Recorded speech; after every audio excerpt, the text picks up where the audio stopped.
If coffee used to work and now it doesn't, stop scrolling. Because this isn't tolerance, and it's not because you need stronger beans. What changed happened before the coffee even touched your system. When coffee works, it feels like a superpower. Reaction time improves. Mental fog clears. Focus sharpens. Those effects are well established in large reviews published in journals like Psychopharmacology and Neuroscience and Biobehavioral Reviews. But when coffee stops working, the experience flips. The first cup barely registers. The second feels loud. The third still leaves you tired, wired, and unfocused. That moment feels personal, like your body is failing you. It isn't. Here's the shift most people never hear. Coffee does not create energy, it reveals it. Caffeine's primary mechanism is blocking adenosine, the molecule that builds up during wakefulness and creates sleep pressure. This has been clearly described in sleep and neurobiology research, including work published in Nature Reviews Neuroscience. But blocking adenosine doesn't increase ATP or cellular fuel. It only reduces the perception of fatigue. No fuel is added, the brakes are lifted. Which means whatever state your body is already in gets amplified. If your system is hydrated, fueled, and regulated, caffeine feels smooth and focused. If your system is stressed or underfueled, caffeine magnifies that state instead. Same coffee. Totally distinct experience. This is why coffee can suddenly feel aggressive. Research on the stress response shows caffeine increases cortisol and adrenaline, especially when baseline stress is already elevated. Studies in psychosomatic medicine and the Journal of Clinical Endocrinology and Metabolism show that cortisol naturally rises within 30-45 minutes of waking, a pattern called the cortisol awakening response. Adding caffeine immediately on top of that can overshoot stress signaling. You feel awake, but not stable. Alert, but not energized. And this is where the tolerance myth falls apart. True caffeine tolerance does occur, but research suggests it often resets within days.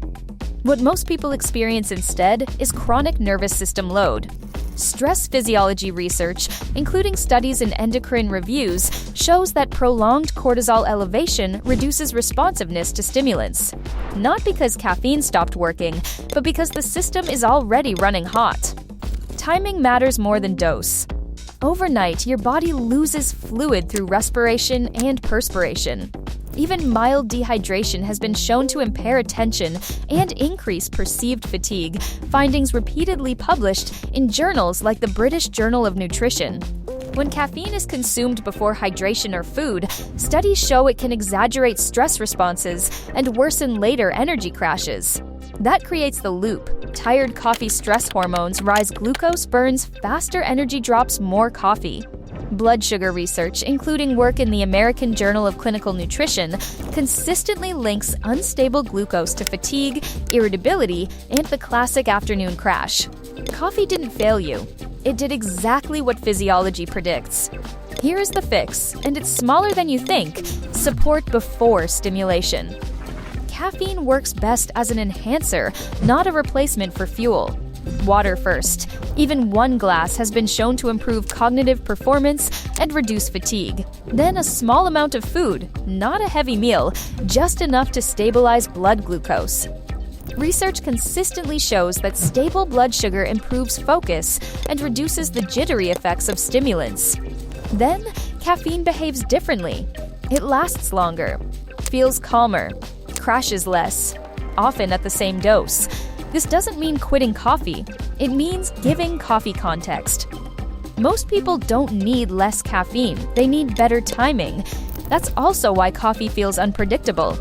On supported days, it helps. On depleted days, it backfires.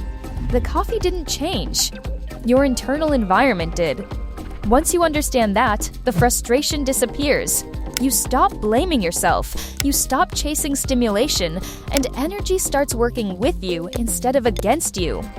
If coffee feels hit or miss, save this and tap like so it reaches someone who needs it.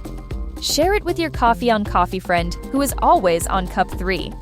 Follow for science-backed clarity and drop a comment with what you want to learn next. I read them.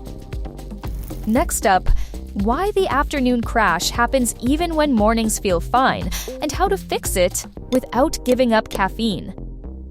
Small shifts, big energy. This is food science for life.